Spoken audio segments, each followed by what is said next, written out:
Jack Mercer stared at the ceiling of his basement workshop at 2:17 a.m., listening to his wife's key fumble in the front door lock.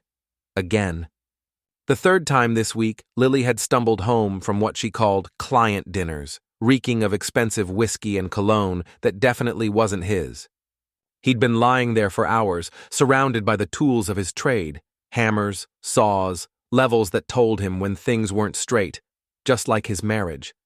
The floorboards above creaked as Lily tried to tiptoe through their house, the same house he'd built with his own hands 12 years ago when they were still pretending to be happy.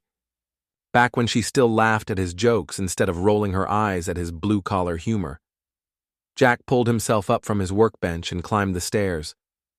Lily stood in their kitchen, swaying slightly, her designer dress wrinkled and her lipstick smeared. "Hey there, stranger," Jack said, leaning against the doorframe.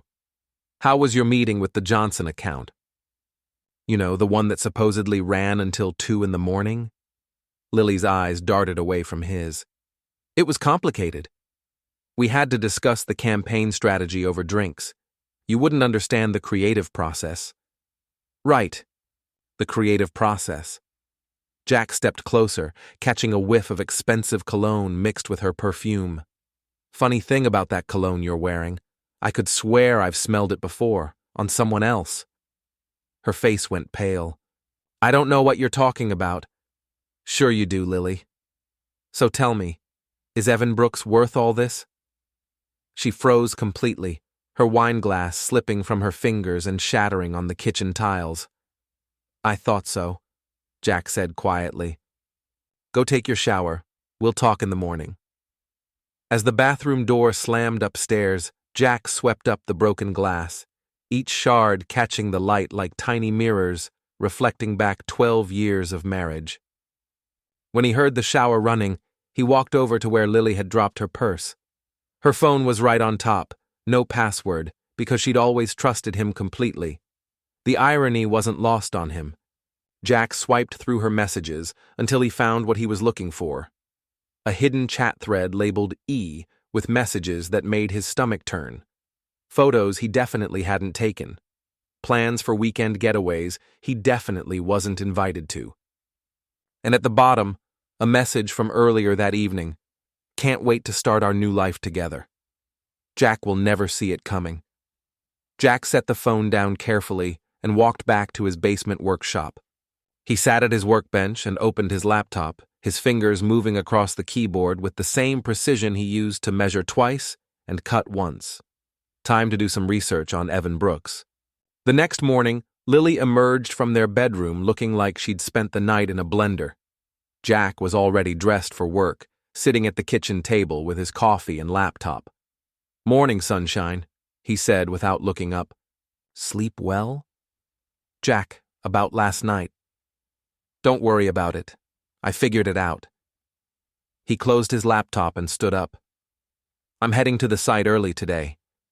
Big inspection with the city. You remember what those are like?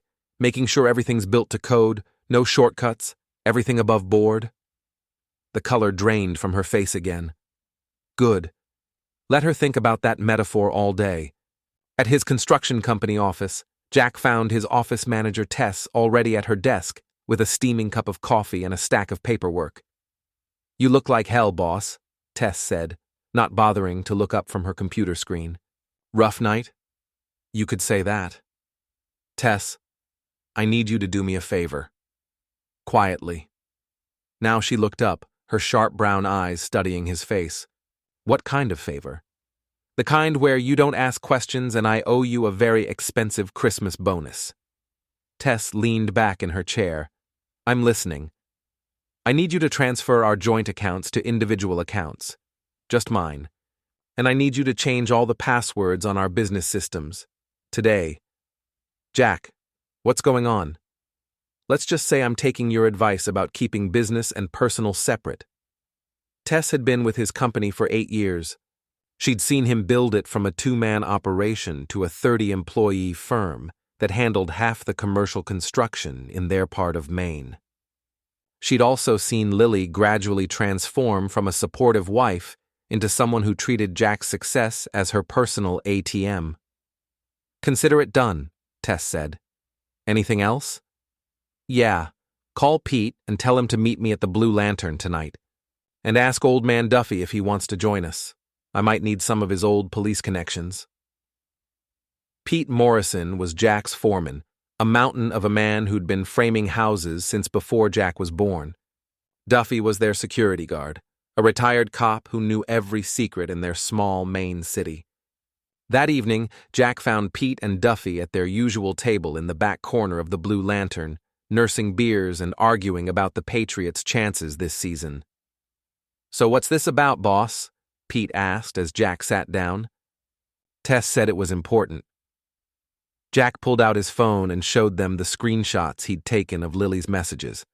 Both men read in silence, Pete's face growing darker with each swipe. "Jesus, Jack," Duffy muttered. "How long has this been going on?" "At least 6 months, from what I can tell. But here's the thing. It gets worse." Jack swiped to another folder of screenshots. "They're not just having an affair.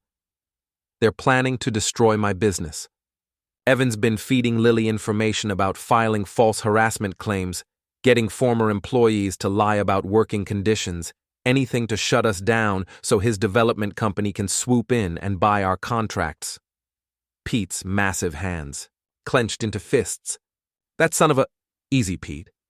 We're going to handle this the right way, the smart way." Duffy leaned forward. "What do you need?" "Information. Evan Brooks thinks he's untouchable because his daddy was some big-shot developer. But everybody's got secrets. I want to know his." "I can make some calls," Duffy said. "Still got friends in the department. And Pete, I need you to keep an eye on our sites. If Evan tries anything stupid, I want it on camera." "What about Lily?" Pete asked. Jack took a long pull from his beer. "Leave Lily to me." Jack didn't have to wait long for his next opportunity.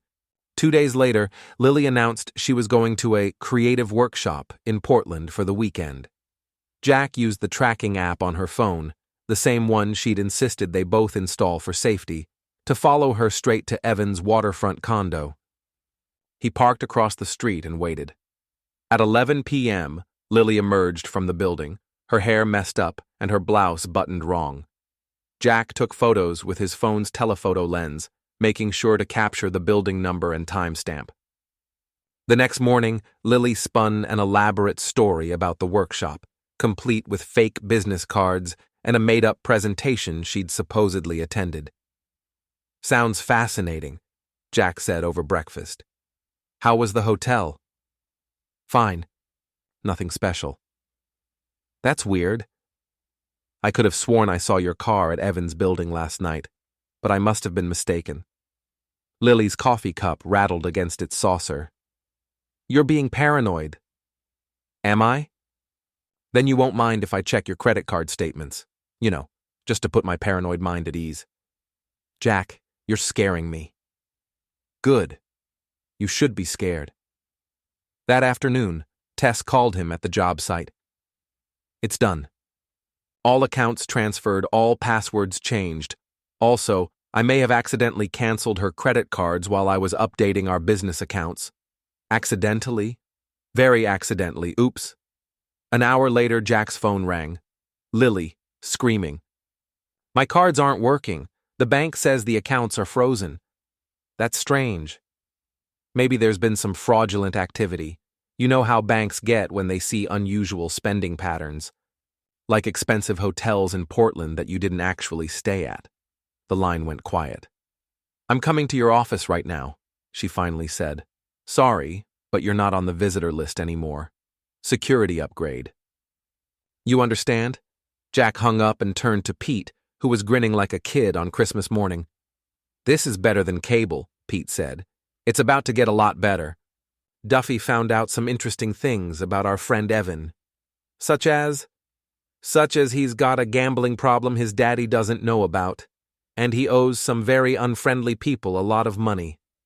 The kind of people who break kneecaps when they don't get paid." "How much money?" 200,000? Due next month." Pete whistled low. "No wonder he wants to steal your business. Too bad for him that's not going to happen." Jack's opportunity came at the annual Founders Day Street Fair, a weekend event that drew half the city to Main Street for food trucks, live music, and enough gossip to fuel conversations until Christmas. He'd spent the week carefully planting seeds. A word here, a suggestion there, all designed to ensure that Lily and Evan would be at the fair together, thinking they were being discreet. Jack arrived early and positioned himself at the beer tent with Pete and Duffy, where they had a perfect view of the main stage area.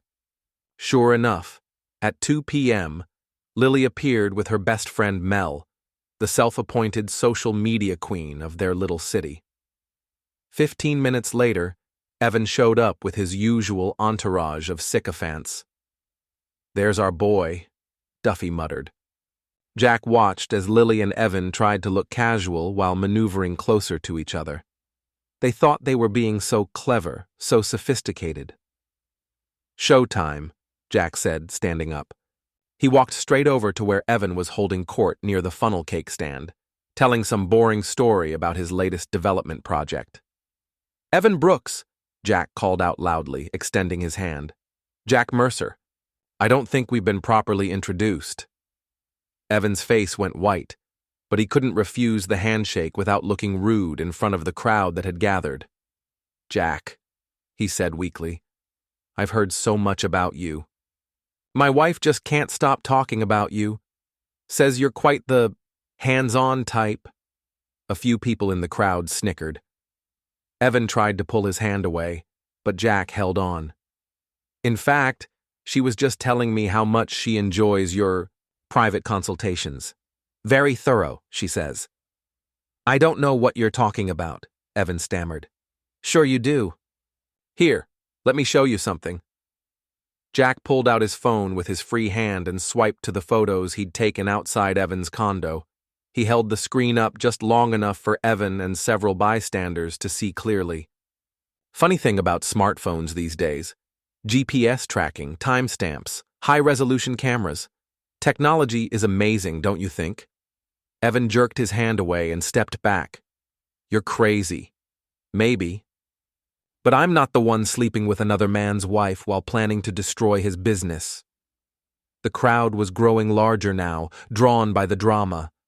Jack spotted Lily pushing through the people, her face panicked. "Jack, stop!" she hissed. "You're making a scene." "Am I? I thought I was just having a friendly conversation with my wife's boyfriend." Gasps rippled through the crowd. Someone started recording with their phone. Evan tried to salvage the situation. "Look, I don't know what kind of sick game this is." "Game?" Jack laughed. "This isn't a game, Evan. This is what happens when you underestimate the wrong person." He turned to address the crowd. "See, Evan here thought he could steal my wife and my business. Thought I was just some dumb construction worker who wouldn't figure it out. But here's the thing about construction workers. We know how to read blueprints. And we always check the foundation before we start building." "You're insane," Evan said, backing away further. "Maybe, but at least I'm not broke." Jack pulled out another piece of paper, a printout of Evan's gambling debts that Duffy had obtained through his police contacts. "Did you tell Lily about the 200 grand you owe to those nice gentlemen from Boston? The ones who've been calling your office every day this week?" Evan's face went from white to green. The crowd murmured louder. "Or maybe you were planning to use my business to pay them off.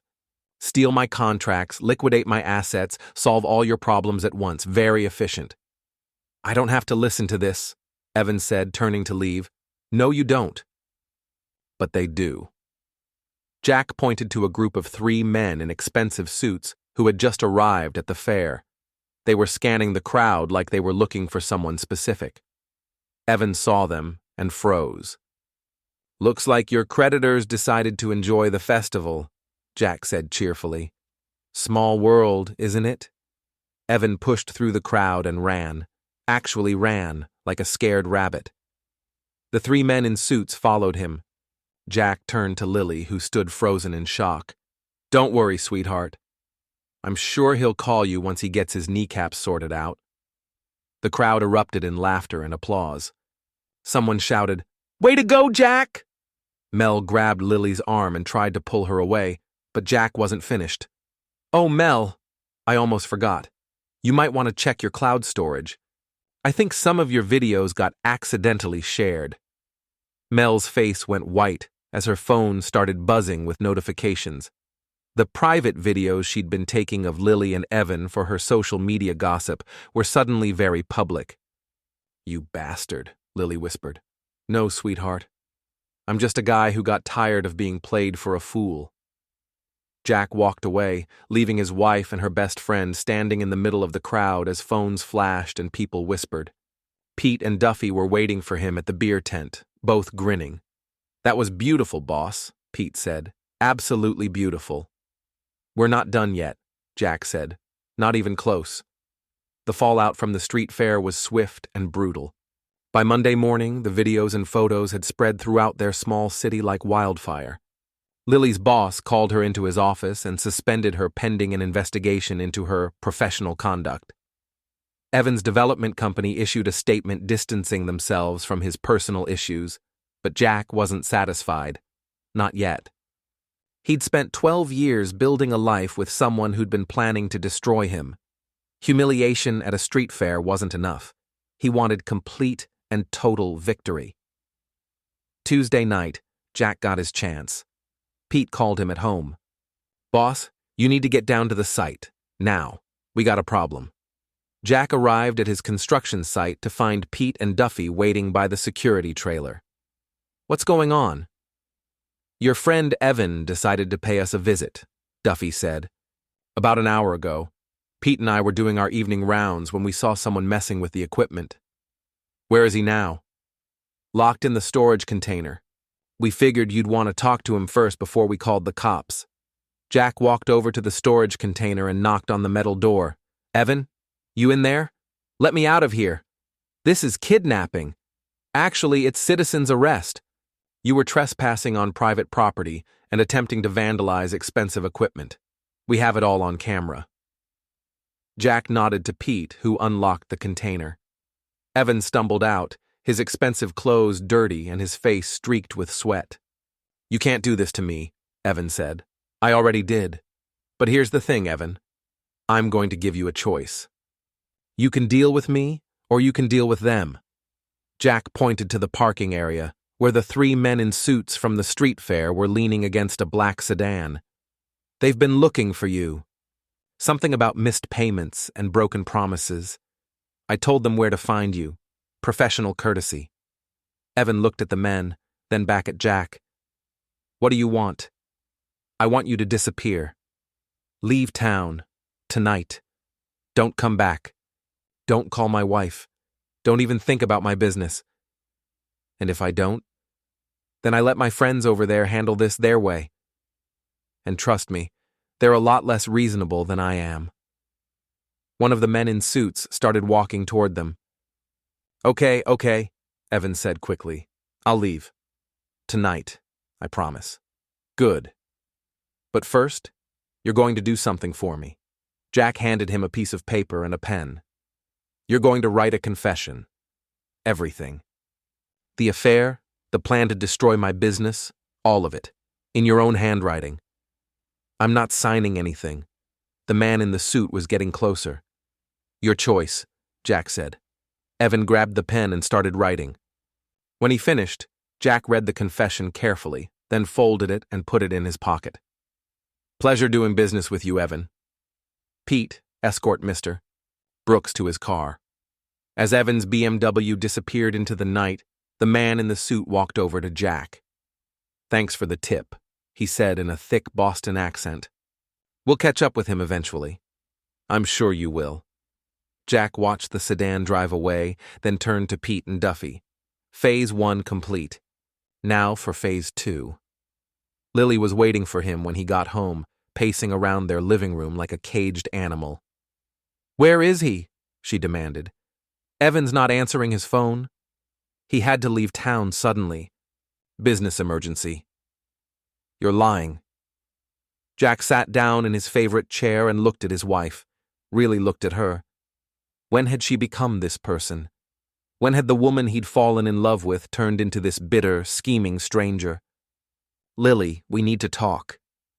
If you think I'm going to apologize, I don't want an apology. It's too late for that. Jack pulled out Evan's written confession and handed it to her. Lily read it, her face growing paler with each line.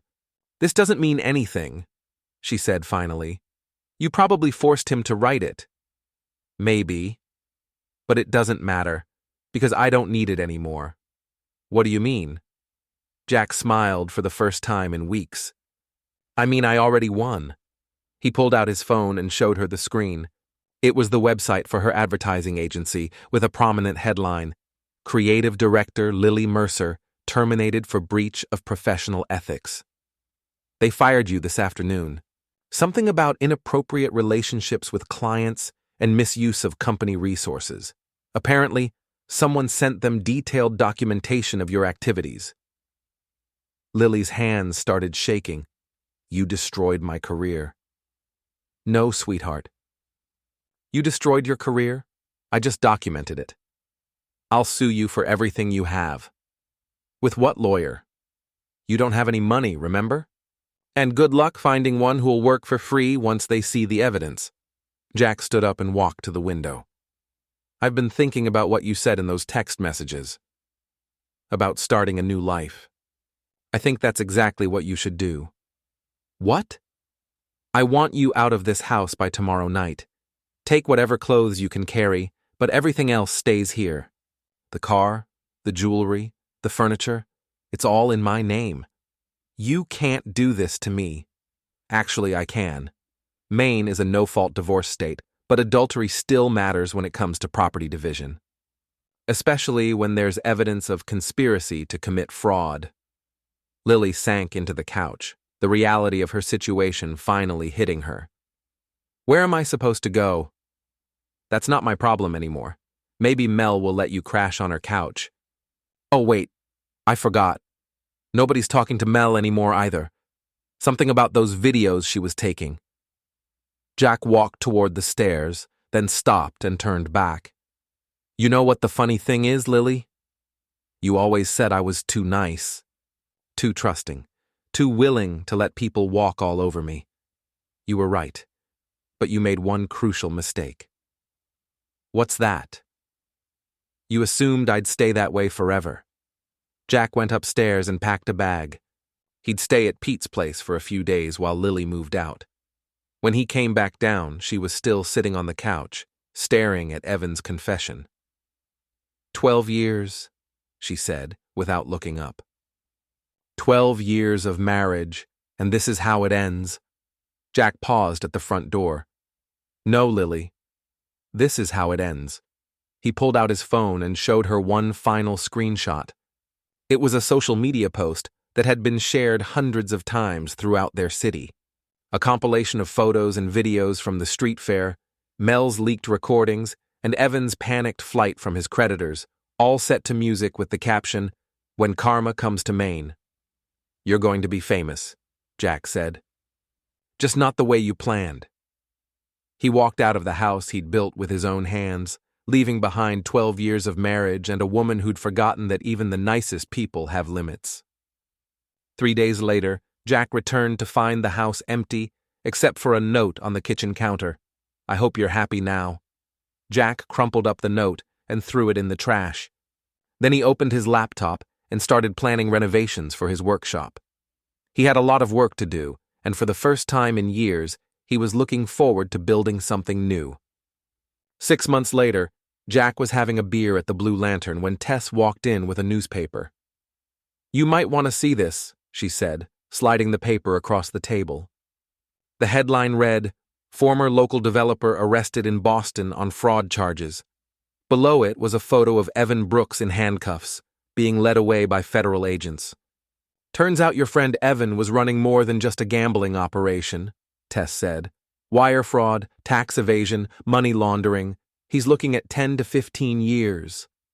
Jack read the article carefully. There was no mention of Lily, but a sidebar story caught his attention. Local woman dies in single-car accident. His blood ran cold as he read the details. Lily had been driving late at night on a rural road outside Portland when her car went off the road and hit a tree. The police report mentioned alcohol was involved. Jesus, Jack whispered. You okay, boss? Pete asked. Jack folded the newspaper and set it aside. He felt empty. Not sad, not happy, just empty. Yeah, he said finally. I'm okay. But as he walked home that night, Jack couldn't shake the feeling that his victory had come at a price he hadn't expected to pay. He'd wanted revenge, and he'd gotten it. Complete and total. Maybe too complete. The next morning, Jack woke up in his rebuilt workshop, surrounded by new tools and half-finished projects. Sunlight streamed through the windows he'd installed himself, casting long shadows across the workbench where he'd planned his wife's destruction. He made coffee and sat at his laptop reading the news and checking his business emails. Orders were pouring in. His reputation in the community had never been higher. Everyone loved the story of the underdog who'd outsmarted the cheaters. Jack Mercer had won everything he'd wanted. His business was thriving, his enemies were destroyed, and his name was cleared. So why did he feel like he'd lost something important? He closed the laptop and picked up his hammer, weighing it in his hand. Outside, he could hear the sounds of his crew arriving at the job site, ready for another day of building something solid and permanent. Jack smiled grimly and headed upstairs. He had work to do. After all, there was always something that needed fixing,